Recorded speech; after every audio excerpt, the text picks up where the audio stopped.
Bismillah. Assalamualaikum warahmatullahi wabarakatuh. Innal hamdalillah nahmaduhu wa nasta'inu wa nastaghfiruh wa na'udzu billahi min shururi anfusina wa min sayyiati a'malina. May yahdihillahu fala mudhillalah wa may yudlil fala hadiyalah. Asyhadu an la ilaha illallah wahdahu la syarikalah wa asyhadu anna Muhammadan abduhu wa rasuluhu amma ba'du. Bapak-bapak, ibu-ibu, jamaah Masjid Al-Ikhlas yang dihormati Allah, pada malam hari ini kita ucapkan rasa syukur kita kepada Allah atas kenikmatannya yang Allah berikan kepada kita dan kebaikannya Allah yang catatkan pada hari ini. Dan semoga apa-apa yang kita lakukan pada malam hari ini, baik itu niatan kita dari rumah menuju masjid dalam rangka untuk melakukan sholat berjamaah dan diteruskan dengan kajian Islam, semoga menjadi catatan amal kebaikan kita di akhirat nanti dan menjadi timbangan pemberat amal kebaikan kita nanti. Dan semua itu semata-mata bukan karena kekuatan kita, karena kita kuatnya, bukan, karena semata-mata adalah karena cintanya Allah kepada kita.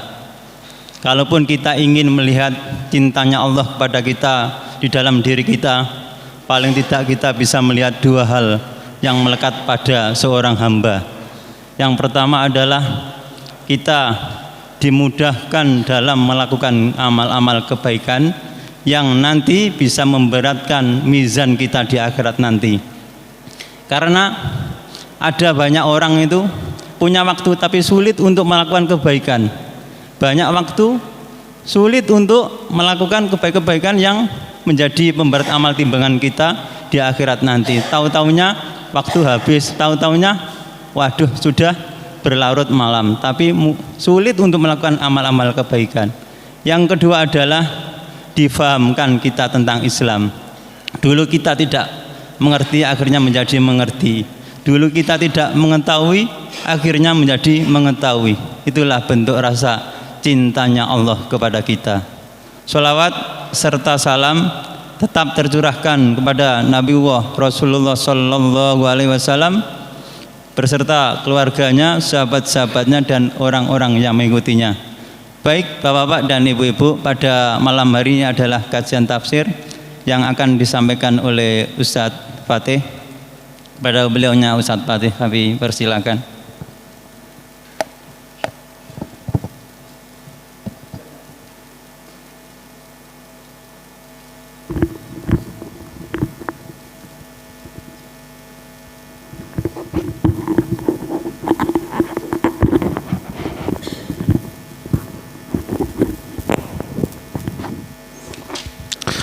Bismillahirrahmanirrahim. Assalamualaikum warahmatullahi wabarakatuh. Innal hamdalillah nahmaduhu wa nasta'inuhu wa nastaghfiruh wa nastahdihi wa natubu ilayh wa na'udzu billahi min shururi anfusina wa sayyiati a'malina. May yahdihillahu fala mudilla lahu wa man yudlil fala hadiya lahu.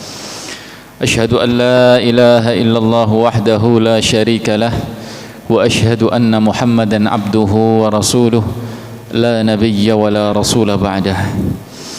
اللهم صل وسلم وبارك على نبينا وشفيعنا محمد وعلى آله وأصحابه ومن والاه. اللهم لا سهل إلا ما جعلته سهلا وأنت تجعل الحزن إذا شئت سهلا. ربنا زدنا علما وارزقنا فهما. رب اشرح لي صدري ويسر لي أمري واحلل عقدة من لساني يفقهوا قولي. أما بعد، معاشر المسلمين والمسلمات رحمني ورحمكم الله. Alhamdulillahi Rabbil Alamin. Kita haturkan segala puja dan puji syukur kita kepada Allah Subhanahu wa Ta'ala pada kesempatan sore kali ini. Dengan izin Allah, rahmat dan inayahnya, kita kembali dipertemukan dalam satu majelis yang mulia, yakni Majlisul Ilm, majelis yang di dalamnya dibicarakan ayat-ayat Allah Subhanahu wa taala, dibicarakan sunnah-sunnah Rasulullah sallallahu alaihi wasallam, wabil khusus dalam tema mengkaji tafsir Al-Qur'an. Semoga kita berdoa kepada Allah segenap upaya, usaha, pikiran yang telah kita curahkan untuk mengkaji Al-Qur'an ini semuanya adalah menuju proses menjadi manusia yang terbaik, ya. Manusia yang Allah Subhanahu wa taala pilih sebagai hafadhatul Quran, orang-orang yang menjaga Al-Quran. Manusia yang Allah Subhanahu wa taala pilih sebagai orang-orang yang terbaik. Rasulullah sallallahu alaihi wasallam bersabda, khairukum man ta'allamal Qur'ana wa 'allamahu. Sebaik-baik kalian, ya. Jadi beliau mengatakan sebaik-baik, ya, di antara manusia ada orang yang terbaik. Siapa yang terbaik? Man ta'allamal Qur'ana wa 'allamah, yaitu yang mau belajar Al-Qur'an, termasuk membaca, termasuk mengkaji maknanya, termasuk saling bertanya, wa 'allamah, dan orang yang berusaha untuk menerangkan, mengajarkan Al-Qur'an ini. Taib, jamaah arsyadani wa arsyadakumullah, pada pertemuan ini biidznillah kita akan mengkaji ayat selanjutnya dari tafsir As-Sa'di surat Al-Baqarah juz 2. Pada kali ini kita sampai pada ayat 158, ya. Kemarin yang kita bahas terakhir adalah ayat 157 yang berisi tentang penjelasan orang-orang yang sabar, yang diuji oleh Allah Subhanahu wa taala dan mereka bersabar. Mereka mengatakan dengan kalimat istirja, inna lillahi wa inna ilaihi rajiun, menyerahkan seluruh urusannya kepada Allah, maka mereka akan mendapatkan 3 keutamaan, yaitu salawat dari Allah, artinya ampunan dari Allah, kemudian rahmat dari Allah, dan mereka akan mendapatkan petunjuk, disaksikan oleh Allah Subhanahu wa taala menjadi orang-orang yang mendapatkan petunjuk. Baik, kita lanjut ke ayat 158, 159, dan kalau nanti waktunya sampai 160, semoga untuk diwaos riyin beserta artinya, ya. Mungkin perwakilan, ya.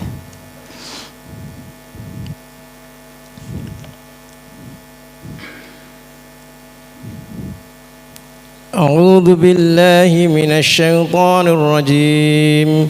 Bismillahirrahmanirrahim.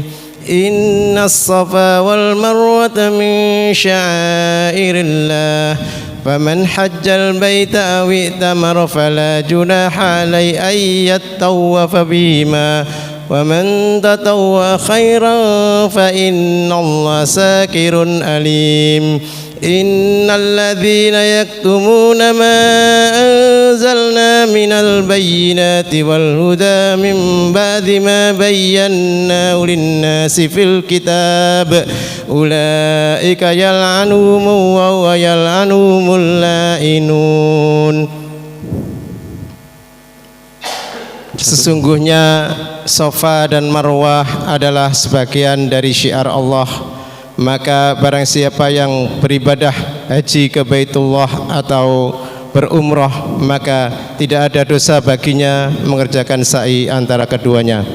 Dan barang siapa yang mengerjakan suatu kebajikan dengan kerelaan hati, maka sungguhnya Allah Maha mensyukuri kebaikan lagi Maha mengetahui.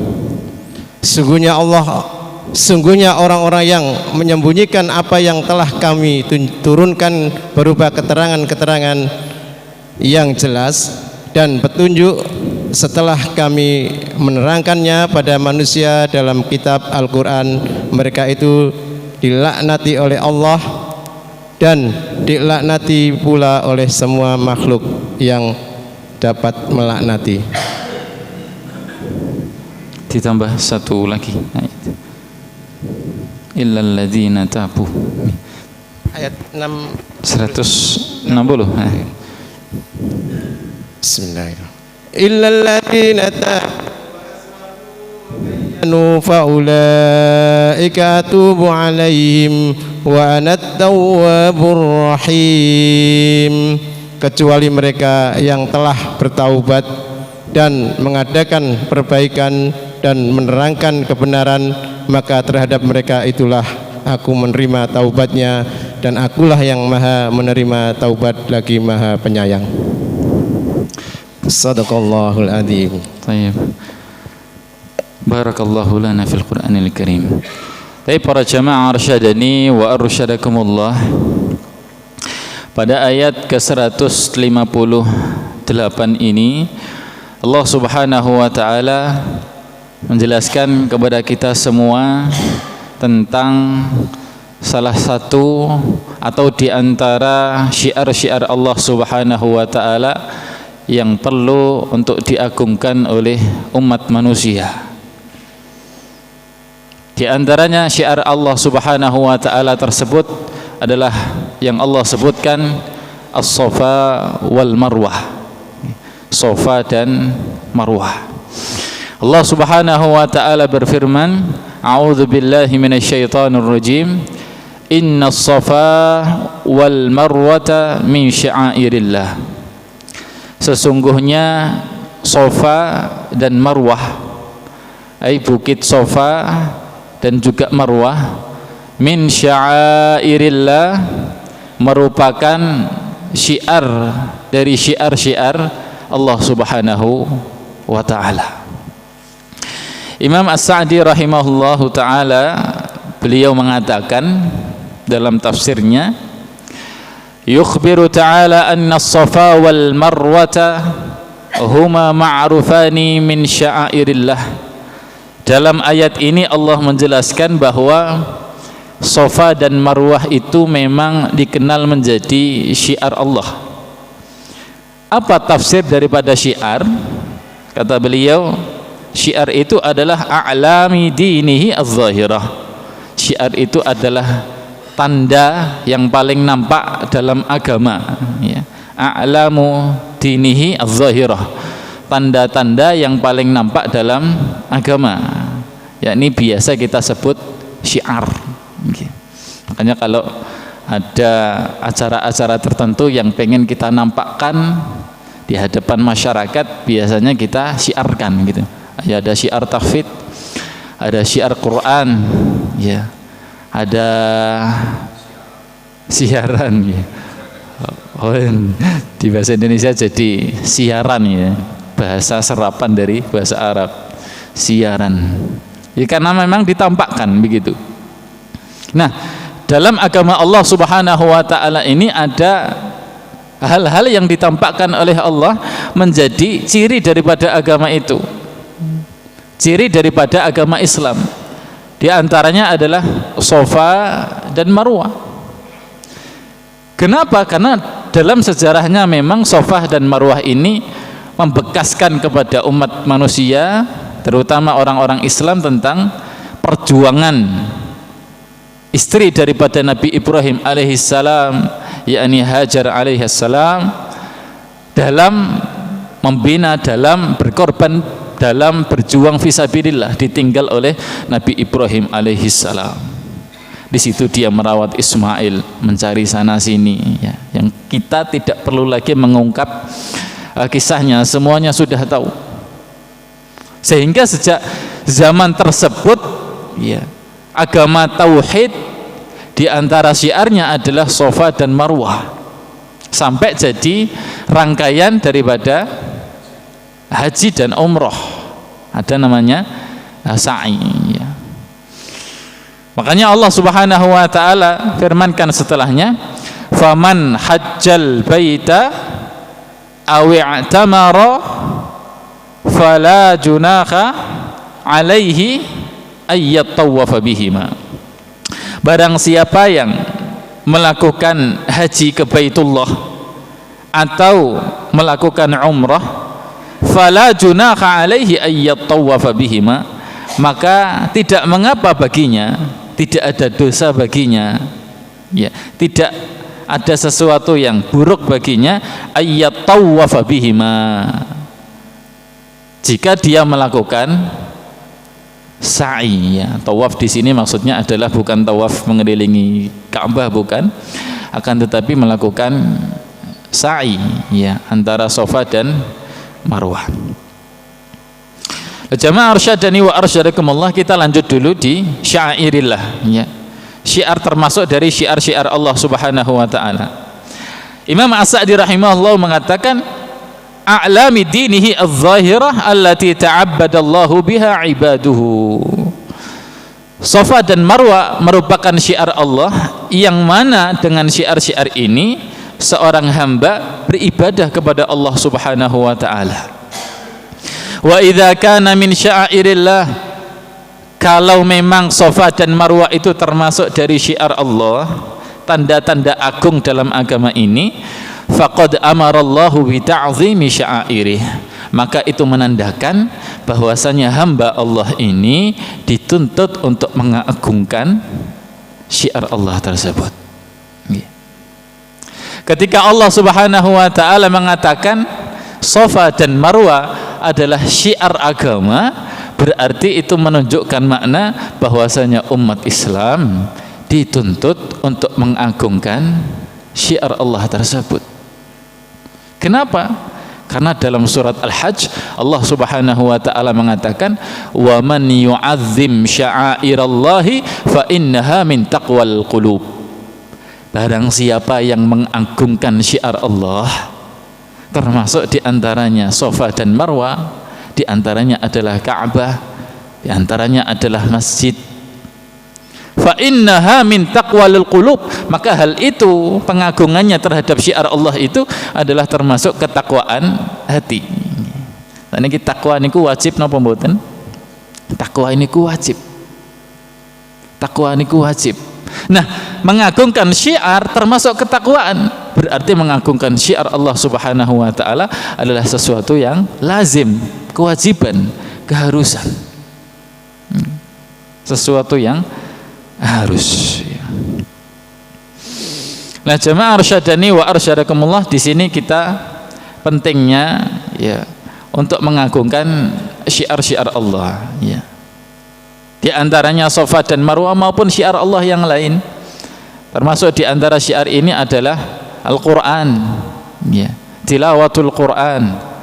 Di antara syiar ini adalah as-salah, salah. Di antara syiar ini adalah haji dan umrah. Di antara syiar ini adalah Baitullah. Makanya ada keutamaan di tempat-tempat tertentu yang di situ kalau kita berdoa di situ mustajab, ya, karena itu tempat yang diagungkan oleh Allah Subhanahu wa taala.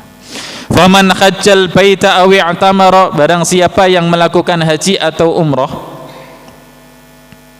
fala junaha alaihi, maka tidak ada dosa, tidak ada kesalahan baginya, ayyatawafa bihima, untuk tawaf di antara Safa dan Marwah, yakni melakukan sa'i. Nah, kenapa Allah Subhanahu wa taala menyebutkan tidak ada dosa? Kan memang itu rangkaian dari ibadah.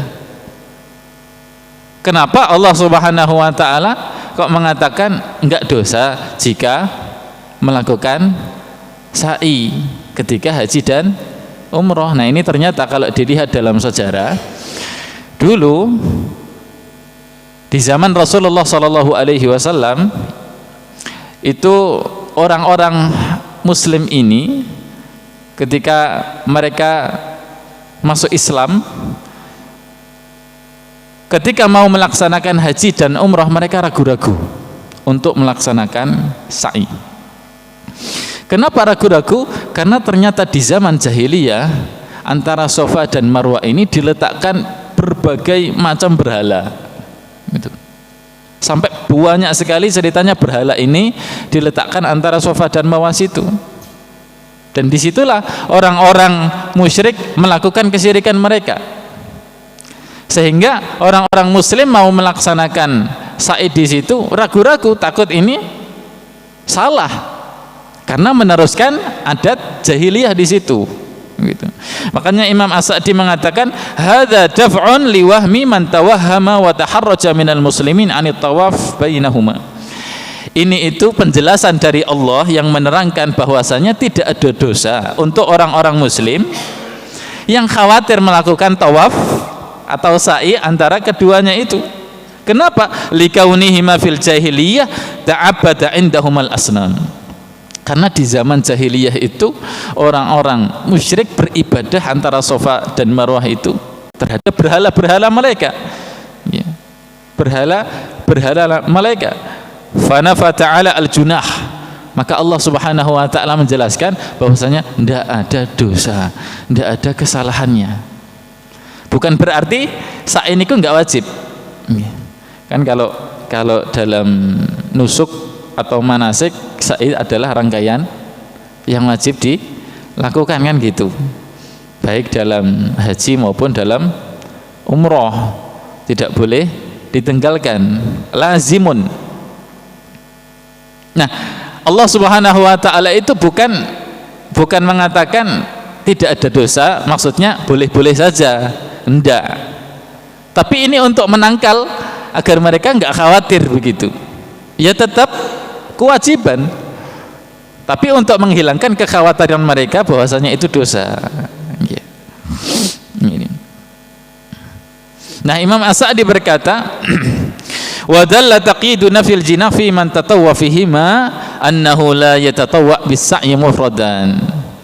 Allah subhanahu wa ta'ala menjelaskan bahwasanya ayat tawafa bihima, tidak mengapa melakukan sa'i di antara Safa dan Marwah dan disandarkan kepada haji dan umrah. Ini menunjukkan bahwasanya sa'i itu memang harus dilaksanakan ketika haji dan umrah, tidak boleh dilaksanakan dengan berdiri sendiri. Maksudnya nggak usah haji, nggak usah umrah, tiba-tiba langsung sa'i gitu, tidak. Illa ma'an dhimamihi li haji au umrah, harus dilaksanakan bersama haji dan umrah gitu. Fa amma as-sa'yu wal wuquf bi Arafah wa Muzdalifah wa rumyul jiman fa innaha tattabi'un nusuk falau fu'ilat ghaira tabi'atin lin nusuk kanat bid'ah. Di sini beliau menjelaskan ada beberapa rangkaian ibadah haji dan umrah yang dilaksanakan bersamaan dengan haji dan umrah dan enggak bisa berdiri sendiri, ya. Di antaranya adalah sa'i, ya. Ada wukuf di Arafah, ada di Muzdalifah, mabit di Muzdalifah, ada melempar jumroh, yang itu pembahasan haji dan umrah lah, ya. Untuk detailnya mungkin nanti di ilmu fikih, ya, atau manasik, ya. Baik. Nah, ini Allah subhanahu wa ta'ala menjelaskan tidak ada dosa bagi mereka yang melaksanakan sa'i antara keduanya. Lalu Allah subhanahu wa ta'ala mengatakan wa man tatawwa'a, dan barang siapa yang melakukan ketaatan, kebaikan. Tafsirannya fa'ala ta'atan mukhlisan biha lillahi ta'ala. Kata tatawwu' itu lebih daripada melakukan kebaikan, ya. Kalau melakukan kebaikan, amila khairan, melakukan kebaikan. Tapi kalau tatawwa'a itu melakukan kebaikan pasti didasari dengan ikhlas karena Allah. Tatawwu' dari kata ta'ah, ketaatan. Itu melakukan kebaikan dengan pasti didasari keikhlasan kepada Allah subhanahu wa ta'ala. Fa'ala ta'atan mukhlisan lillah. Khairan wa man tatawwa'a khairan, khairan kebaikan, min hajjin dari haji, wa umrah atau umrah, tawaf dari tawaf, salat, puasa dan lain sebagainya. fa innallaha syakirun alim, maka Allah Subhanahu wa taala sesungguhnya adalah syakirun, maha mensyukuri kebaikan itu, alimun, dan maha mengetahui kebaikan itu. Jamaah arsyadani wa arsyadakumullah, di sini Imam As-Sa'di menjelaskan perenungan tentang kata waman tatawwa'a khairan gitu. Waman tatawwa'a khairan. Coba kita lihat kata tatawwa'a khairan. Kata tatawwa'a itu sendiri kalau diartikan itu sudah artinya melakukan kebaikan. Artinya melakukan kebaikan. Pertanyaannya, kenapa kok setelahnya ditambah kebaikan lagi? Kan ada kata tatawwa'a.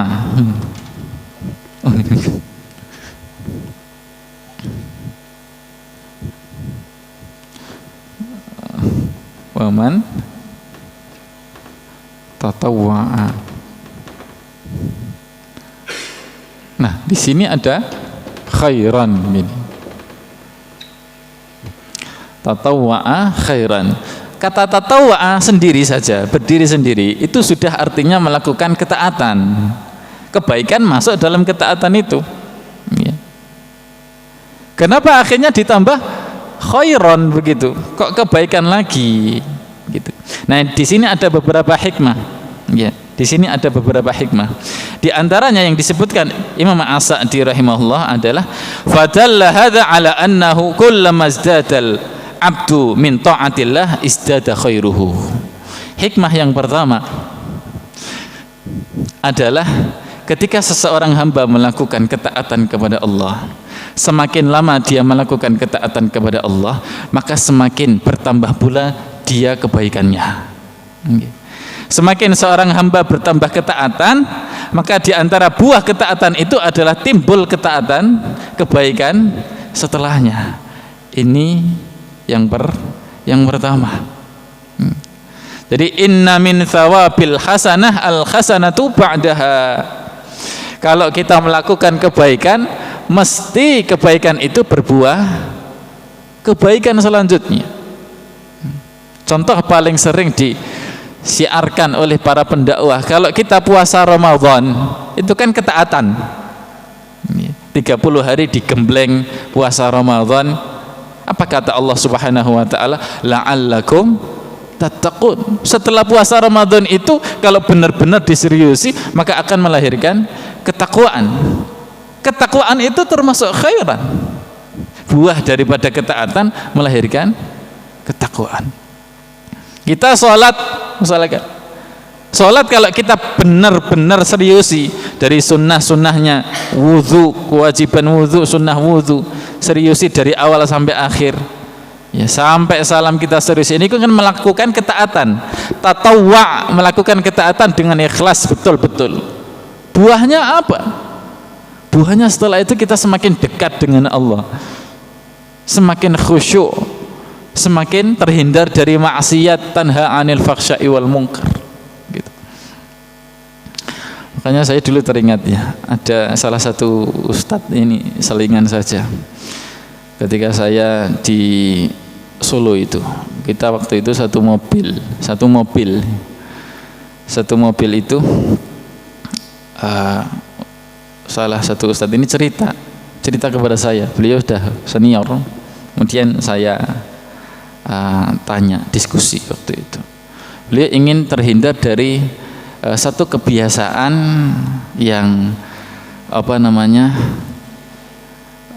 ingin beliau jauhi, ya, yang mana tidak patut untuk beliau dan untuk santri-santri beliau dan untuk semuanya. Beliau ingin terhindar daripada merokok, ya.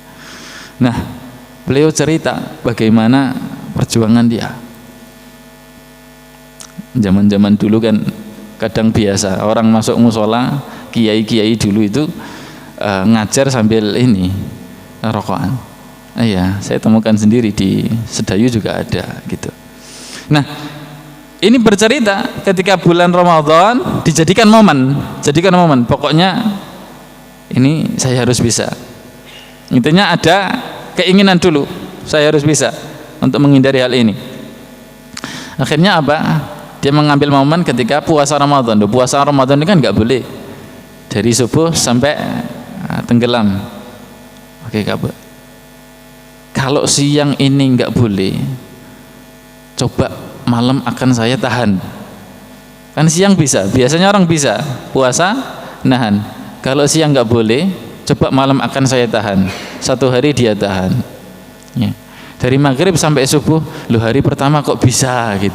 Hari pertama kok bisa. Oke, lanjut hari kedua. Dia tahan.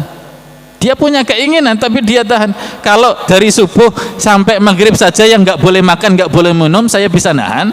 Apalagi dari maghrib sampai subuh yang saya boleh makan, boleh minum, boleh berhubungan. Harusnya saya lebih tahan dong, kan gitu. Dia tahan sampai seminggu, sampai 10 hari, sampai 20 hari, sampai akhir. Ketika di akhir punya keinginan, loh saya sudah 30 hari menahan hal ini dan bisa, berarti setelahnya saya bisa.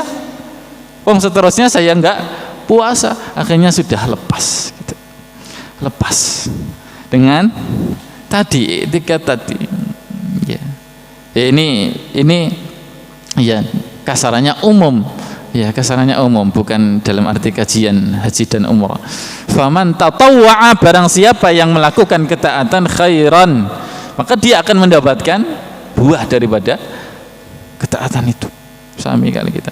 Hikmah yang kedua, wa man tatawwa'a khairan adalah barang siapa yang melakukan ketaatan tatawwa, maka hendaknya ketaatan itu harus khairan, harus baik. Ya. Enggak boleh dilaksanakan dengan cara yang enggak baik. Itu hikmah yang kedua yang beliau sebutkan. Ya. Jadi kalau ketaatannya ada, syariatnya ada, kok dilakukan dengan cara yang enggak sesuai, maka enggak bisa, enggak diterima, walaupun dia ikhlas begitu. Dalam hal ini maksudnya adalah membuat cara-cara yang bid'ah begitu, cara-cara yang bid'ah. Nah, jamaah arsyadani wa arsyadakumullah, ini sebagian hikmah daripada wa man tatawwa'a khairan, barang siapa yang melakukan kebaikan. Allah Subhanahu wa taala kemudian berfirman, fa innallaha syakirun alim, maka sesungguhnya Allah Subhanahu wa taala syakirun alim, itu maha mensyukuri kebaikan tersebut dan maha mengetahui kebaikan tersebut. Imam As-Sa'di menjelaskan, asy-syakir wasyakur min asma'illahi ta'ala. Syakir dan syakur itu termasuk dari nama-nama Allah. Apa arti syakir? Ya. Arti syakir itu adalah alladzi yaqbalu min ibadihil yasiri minal amal, zat yang maha menerima sedikit amalan hamba, wa yujazihim alaihi al-azim minal ajr, tapi diganjar dengan pahala yang banyak. Nah, ini namanya syakir. Jadi ya kalau kita bahasakan, dikasih sedikit ya, tapi membalasnya itu banyak. Nah, walillahil matsalul a'la. Allah Subhanahu wa taala kalau dihitung amalan hamba ini, apakah sepadan dengan surga yang Allah siapkan? Wallahi enggak sepadan. Demi Allah tidak sepadan sama sekali. Wong amalan kita bisa dihitung per tahun. Ya, sejak kita usia balik sampai kita usia 60-70 tahun. Itu satu harinya saja 24 jam enggak full kita pakai untuk ketaatan. Salat 10 menit kali 5. Nanti qiyamul lailnya setengah jam katakanlah. Habis itu yang lainnya. Ya. Kalau dibanding dengan surga yang Allah Subhanahu wa taala siapkan selama-lamanya, tidak ada bandingannya. Maka ada hadis Rasulullah sallallahu alaihi wasallam yang mengatakan kita itu masuk surga bukan karena amalan kita, tapi karena rahmat dari Allah Subhanahu wa taala. Bukan berarti kita enggak harus amal, bukan. Tapi amalan kita itu yang menyebabkan rahmat Allah turun, rahmat itulah yang menyebabkan kita masuk surga. Karena amalan kita enggak ada bandingannya dengan surga. Yang ada bandingannya dengan surga adalah rahmat Allah, kan gitu. Nah, syakirun alim, maha mensyukuri, ya demikian. Allah itu maha memberi kita jaza, balasan di luar daripada amalan kita ini. Maka kalau kita merenungi syakirun alim, kita betul-betul menghina kepada Allah Subhanahu wa taala. Ya Allah, Engkau maha mensyukuri nikmat. Ya. Kalau kita betul-betul menyadari syakirun alim itu, kita qanaah. Kita qanaah.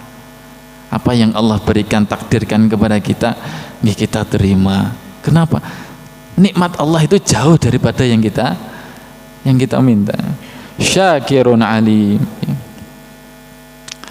Wa athna alaihi wa madahahu wa jazahu fi qalbihi nuran wa imanan wasi'ah. Belum lagi Allah kasih iman dalam hati kita, kasih keluasan rezeki, kasih quwwatan wa nasyatan, kekuatan dan kesemangatan. Ini semuanya bentuk ya Allah Subhanahu wa taala mensyukuri, maha mensyukuri apa yang kita amalkan. Alimun ma'a annahu syakir fahuwa alimun biman yastahiqqu tsawab. Di samping Allah Subhanahu wa taala maha mensyukuri, Allah Subhanahu wa taala juga maha mengetahui siapa yang berhak mendapatkan pahala al-kamil, yang sempurna.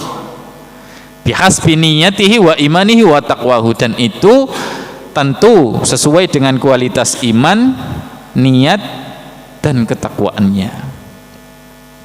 Nah, dari sini kita perlu merenung ya.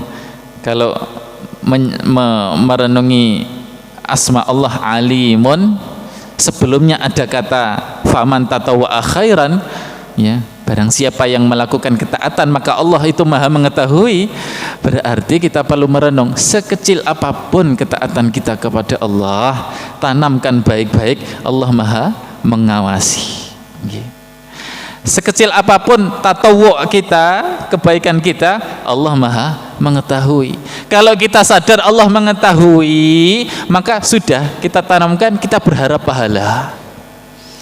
Jangan putus asa gitu. Makanya Rasulullah sallallahu alaihi wasallam mengatakan apa? La tahqiranna minal ma'rufi syai'an. Janganlah kamu meremehkan kebaikan sekecil apapun, walau antalqa akhaka biwajhin tolik, meskipun kebaikan kecil itu berupa engkau bertemu dengan saudaramu dengan wajah yang sumringah, wajah yang berseri-seri, ya, berseri-seri. Tidak bisa kita remehkan. Kenapa? Kita tidak tahu dari mana kita ini dirahmati oleh Allah. Kita tidak tahu dari kebaikan apa yang kita lakukan. Dengan itu Allah kasih kita masuk surga. Coba dulu ceritanya, ada Imam Al-Ghazali rahimahullah dalam sebuah riwayat di kitab yang dulu pernah dikaji oleh Ustaz Afham itu apa? Nasaihul Ibad, ya, Nasaihul Ibad itu disebutkan bahwasanya Syekh An-Nawawi Al-Bantani mengisahkan pernah Al-Ghazali, ya, Al-Ghazali ini bermimpi apa namanya? Dia kemudian diangkat derajatnya ketika sudah meninggal di surga, dipuji-puji begini. Kemudian dikatakan kepadanya, apa yang menyebabkan kamu naik derajatnya, begitu. Maka kata Imam Al-Ghazali, wow, itu karena saya udah ngarang banyak kitab, ya, menyebarkan ilmu. Khusnudzannya Imam Al-Ghazali begitu. Ya, kamu salah, begitu. Kamu salah. Tapi ini mimpi, ya. Mimpi tidak bisa dijadikan dalil, cuma sebagai motivasi kita. Kamu salah. Loh, terus apa yang menyebabkan saya masuk surga diangkat derajatnya? Itu karena kamu pernah ketika nulis di kitab itu ada lalat. Lalat itu hinggap di tinta, itu pengen minum. Terus kamu tahan dulu. Ternyata ditahan. Jadi membiarkan lalat ini minum, kemudian ditahan sampai lalat ini kabur lagi, baru Imam Al-Ghazali nyelupkan tintanya, nulis lagi. Itu ya. Apakah benar kisahnya? Wallahu alam. Tapi dalam hadis Allah sebutkan seorang pelacur wanita dulu zaman Bani Israel, dia masuk surga kenapa? Ngasih minum anjing. Apalagi ngasih minum manusia, maka masya Allah minum anjing. Takdirnya setelah minum anjing kok meninggal. Sebaliknya, orang yang meremehkan kucing di dalam rumahnya, di dalam kurungan, nggak dikasih makan sampai mati, ya, itu juga diadab oleh Allah, masuk neraka gara-gara meremehkan kucing itu. Ya. Jadi Allah Subhanahu wa taala niku Maha mengetahui sekecil apapun perbuatan kita, jangan kita remehkan, karena mungkin di antara itu Allah Subhanahu wa taala masukkan kita ke dalam surga. Allah taala alam. Kita lanjut sebentar nanti setelah adzan ini.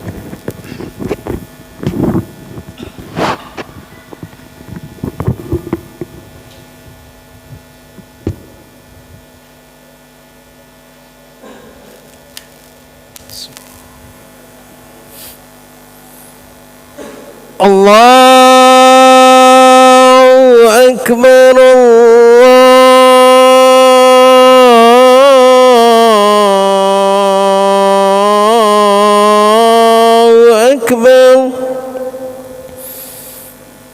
Allahu Akbar, Allahu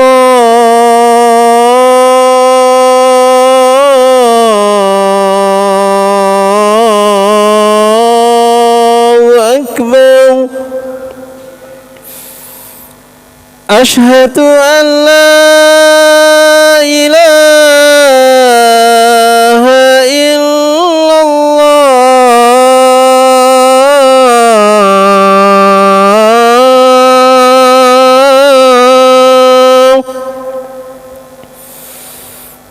أشهد أن لا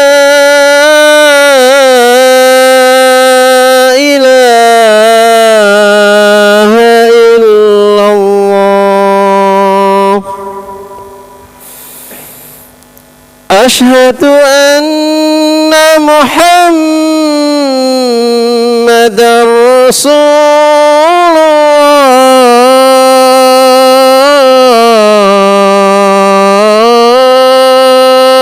الله أشهد أن محمدا رسول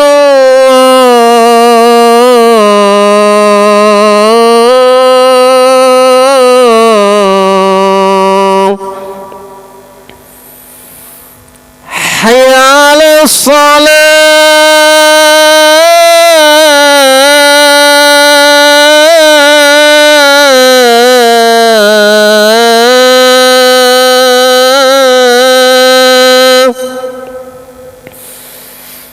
حي على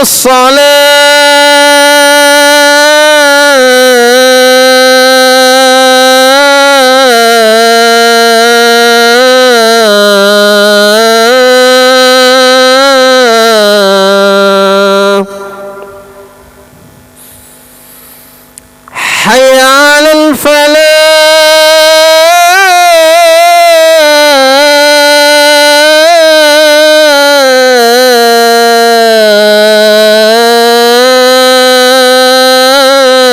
الفلاح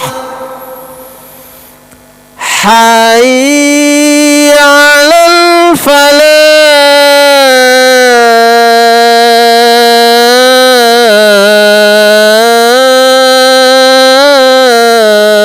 الفلاح الله أكبر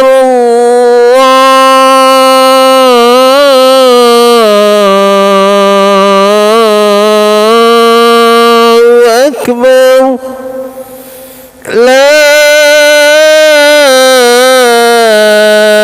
إله إلا الله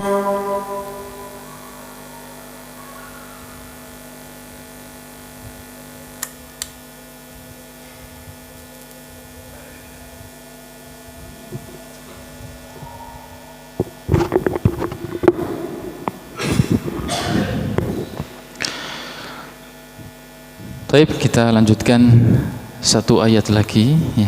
Satu ayat lagi. Innal ladzina yaktumuna ma anzalna minal bayyinati wal huda. Sesungguhnya orang-orang yang menyembunyikan apa yang telah kami turunkan minal bayyinat, dari penjelasan yang gamblang terang, wal huda, dan ilmu atau petunjuk, min ba'di ma bayyanahu lin-nasi fil kitab, setelah kami jelaskan kepada manusia fil kitab, di dalam Al-Quran. Ulaika yal'anuhumullah, mereka adalah orang-orang yang dilaknat oleh Allah. Wa yal'anuhumul la'inun, dan orang-orang yang dilaknat oleh makhluk, semua makhluk yang melaknat. Tapi ma'asyiral muslimin rahimani wa rahimakumullah, pada ayat ini Allah Subhanahu wa taala menjelaskan kepada kita tentang buruknya orang-orang yang menyembunyikan ilmu ya, atau tentang ancaman bagi orang-orang yang menyembunyikan ilmu. Pada asalnya, kata Imam As-Sa'di rahimahullahu taala, ayat ini turun berkaitan tentang orang-orang ahlul kitab, yakni orang-orang Yahudi dan Nasrani ya. Orang-orang Yahudi dan Nasrani, yaitu mereka yang menyembunyikan kebenaran risalah Nabi Muhammad SAW dalam kitab Taurat dan Injil mereka. Termasuk diantaranya adalah menyembunyikan tanda-tanda kerasulan Muhammad Rasulullah SAW ya. Mereka kan sebagaimana disebutkan dalam sejarah, tahu ya tanda-tanda kenabian Rasul itu mereka tahu ya.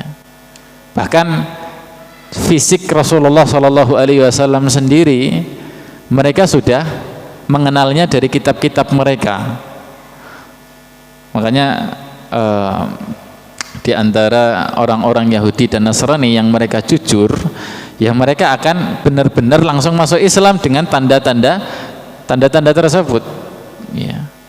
Dan di antara tanda-tandanya juga adalah Rasulullah SAW sebagai nabi terakhir ini berasal dari Madinah, keluar dan akan berdakwah di Madinah, dan pada akhirnya nanti akan diusir oleh kaumnya, yaitu orang-orang Mekah ya, orang-orang Mekah.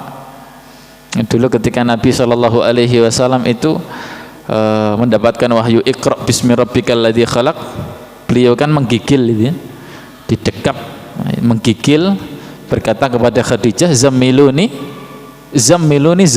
kan gitu, selimuti aku saking ketakutannya. Habis itu kan dibawa Khadijah kepada siapa? Kepada sepupunya namanya Waraqah bin Naufal. Nah, Waraqah bin Naufal ini adalah orang yang berasal dari agama tauhid ya, orang asli Mekah, tapi kemudian masuk kepada ahlul kitab, mempelajari kitab Nasrani.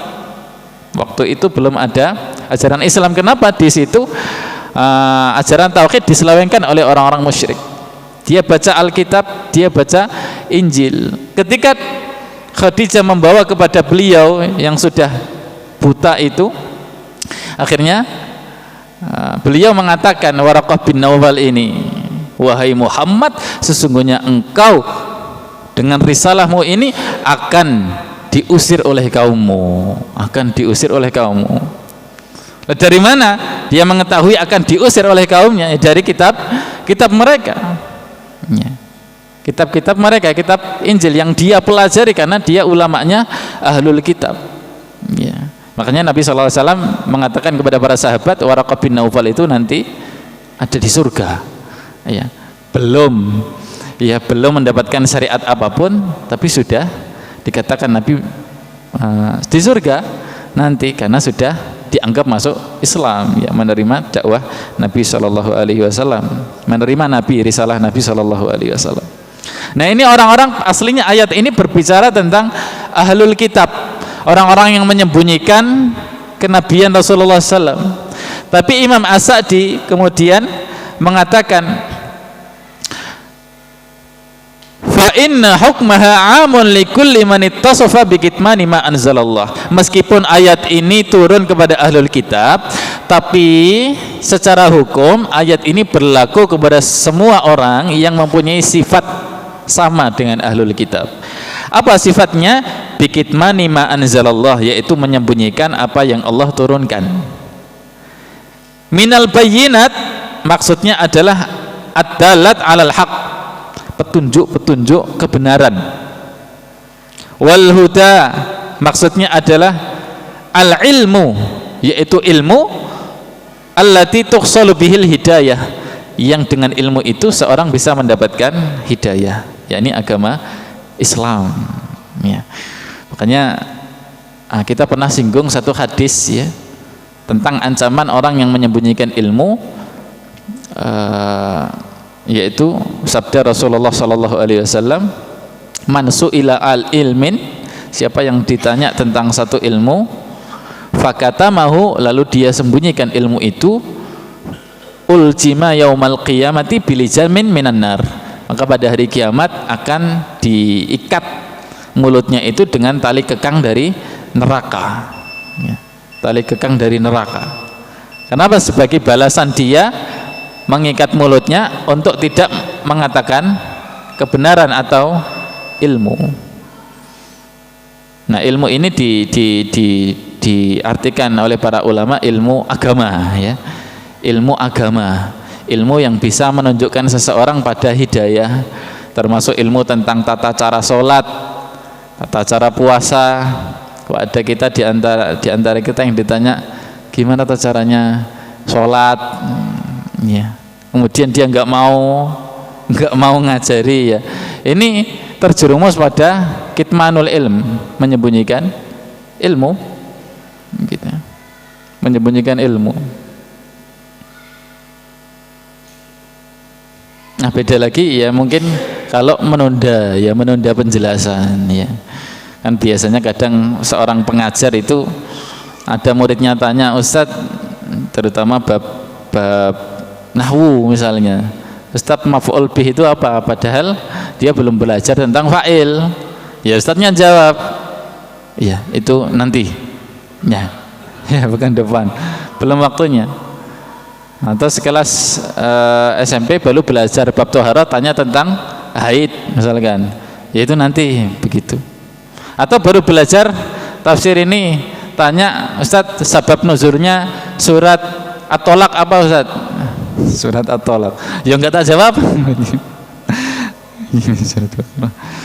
Ya, semuanya itu punya kondisi masing-masing. Wallahu ta'ala alam. Wal huda mim ba'di ma bayyanahu lin-nasi fil kitab, setelah kami jelaskan kepada manusia fil kitab, di dalam Alkitab, di dalam Al-Quran tersebut ya. Ulaika alladzina yal'anuhumullah, mereka itulah orang-orang yang dilaknat oleh Allah Subhanahu wa ta'ala ya. Nah, ini Imam As-Sa'di rahimahullahu ta'ala mengatakan ya, faman nabadha dzalik wa jama'a bainal mafsadatain, orang yang menyembunyikan ilmu yang sudah dijelaskan oleh Allah itu melakukan dua kerusakan. Akhirnya mereka berhak mendapatkan laknat Allah itu. Apa itu? Yang pertama, katmu ma anzalallah, dengan menyembunyikan ilmu itu mereka melakukan maksiat, menyembunyikan apa yang Allah turunkan. Ini yang pertama. Yang kedua, al-ghisyu li ibadillah, melakukan kecurangan atau penipuan terhadap hamba Allah. Ini dua kerusakan atau dua dosa yang dimiliki orang yang menyembunyikan ilmu ya. Makanya Allah Subhanahu wa ta'ala katakan, ulaikal ladzina yal'anuhumullah wa yal'anuhumul la'inun, mereka ini orang-orang yang mendapatkan laknat Allah dan laknat makhluk. Kenapa? Karena kerusakan yang mereka lakukan dua. Satu, dosa kepada Allah, menyembunyikan Allah yang Allah turunkan. Yang kedua, menipu orang lain dengan tidak mengungkapkan yang sebenarnya. Akhirnya baik Allah Subhanahu wa taala dan makhluk sama-sama melaknat. Bahkan bukan hanya manusia yang melaknat. Di sini Allah sebutkan al-la'inun, makhluk yang melaknat. Jami'ul khaliqah, semua ciptaan Allah. Min jami'il khaliqah, dari semua makhluk yang ada. Termasuk diantaranya adalah selain manusia, ada gunung, ada ikan, ada hewan dan lain sebagainya. Mereka semuanya ini melaknat orang yang menyembunyikan ilmu tersebut, sebagaimana orang yang mengajarkan ilmu itu didoakan oleh semua makhluk. Orang yang mengajarkan ilmu atau belajar ini kan dalam hadisnya dia didoakan, bahkan sampai ikan paus mendoakan mereka, hattal hut, sampai ikan paus. Kenapa kok mereka didoakan? Karena mereka berusaha untuk mengadakan perbaikan dan menyebarkan kebenaran. Sebagaimana mereka didoakan para makhluk, sebagaimana itu pula orang-orang yang menyembunyikan kebenaran atau ilmu itu dilaknat oleh para makhluk. Wallahu ta'ala a'lam. Laknat makhluk selain manusia ini bagaimana bentuknya, di sini tidak dijelaskan. Sebagaimana tasbih dan doa mereka juga tidak dijelaskan di sini. Allahu ta'ala a'lam. Yang penting kita imani hal tersebut dari Allah Subhanahu wa taala. Taib jamaah arsyadani wa arsyadakumullah. Mungkin ini yang bisa saya sampaikan. Adapun setelahnya kita lanjut insyaallah pekan depan. Mohon maaf kalau ada beberapa kekurangan, kata-kata yang kurang berkenan. Sallallahu alazim min kulli dhiqin wa min kulli uyubin wa min kulli dain. Subhanakallah wa bihamdika asyhadu an la ilaha illa anta astaghfiruka wa atubu ilaik. Alhamdulillahirabbil alamin. Wassalamualaikum warahmatullahi wabarakatuh. Demikianlah kajian tafsir pada malam hari ini. Ini Bu sesi tanya jawab.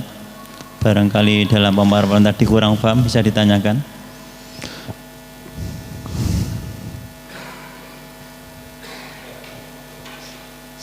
Sekiranya cukup Ustaz, paham semua insyaallah. Ya, saya selaku pembicara barangkali dalam bacaan kesalahan mohon maaf yang sebesar-besarnya. Marilah kita tutup kajian pada malam ini dengan bacaan hamdalah dan doa kafatul majelis. Alhamdulillahirabbil alamin. Subhanakallahumma bihamdik asyhadu an la ilaha illa anta astaghfiruka wa atubu ilaik. Assalamualaikum warahmatullahi wabarakatuh.